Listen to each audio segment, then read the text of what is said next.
O Excel oferece um amplo leque de opções de formatação.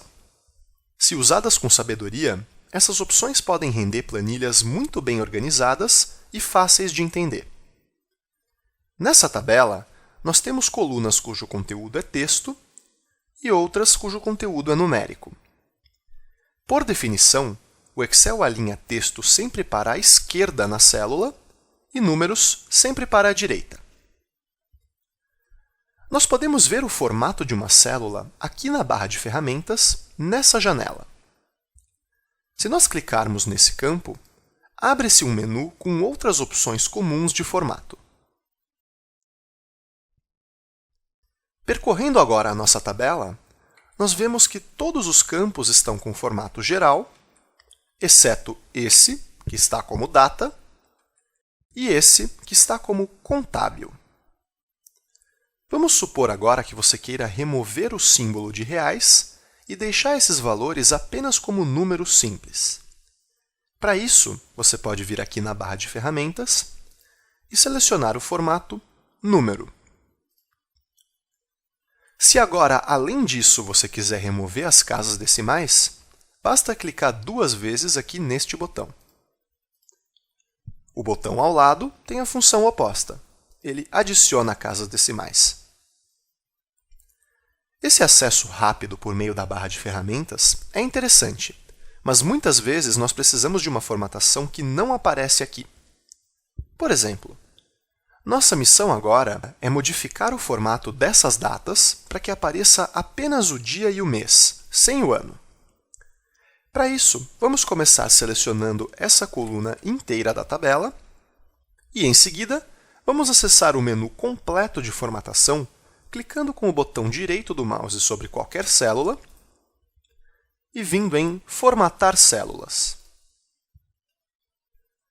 Outra maneira mais simples de se chegar até aqui é por meio do atalho Ctrl 1. Vamos agora explorar os outros formatos disponíveis no Excel.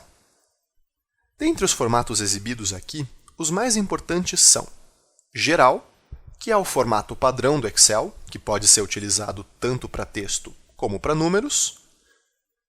Número, que é especialmente útil quando nós queremos deixar explícitas as casas decimais e inserir o separador de milhares. Moeda e contábil, que são os dois formatos para dinheiro, cuja diferença é apenas o alinhamento. Data, que é o formato atual da nossa coluna. Porcentagem.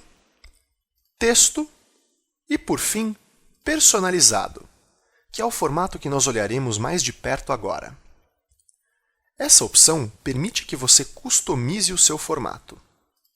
Como você vê, o Excel me sugere uma série de outros formatos para exibir datas, além da opção de editar eu mesmo o formato aqui nessa janela. Vou selecionar esta opção, que leva apenas o dia e o mês, e confirmar. Se você quiser voltar atrás e ficar com o formato anterior, basta pressionar Ctrl Z. Vamos agora explorar mais a fundo o formato personalizado, selecionando a coluna de valores e pressionando Ctrl 1. Vou começar convertendo todas as células para o formato número, removendo as casas decimais e adicionando um separador de milhares. Agora, vindo em Personalizado, eu vou criar um formato novo para essa coluna aqui na janela. O Excel possui uma sintaxe própria para isso, que nós vamos aprendendo ao longo do curso em diversas oportunidades. Aqui, vou manter estes símbolos, que indicam o formato numérico com o separador de milhares e sem casas decimais, e vou adicionar um espaço e, entre aspas, a palavra reais. Você pode ver aqui no exemplo como ficará o formato final. Concluindo, como você vê, a nossa mudança foi incorporada. Essas células continuam tendo um formato de número que foi personalizado para incluir um fragmento de texto. Para finalizar a aula, em alguns casos, mudar células que contêm números para formatos de texto pode ser interessante.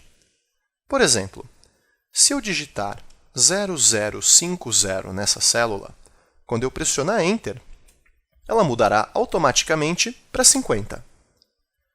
Se, por outro lado, eu especificar que o formato que eu quero é texto e digitar novamente 0050, agora sim, ela mantém todos os algarismos que eu digitei. Na próxima aula, nós falaremos sobre formatação de tabelas. Muito obrigado pela sua atenção.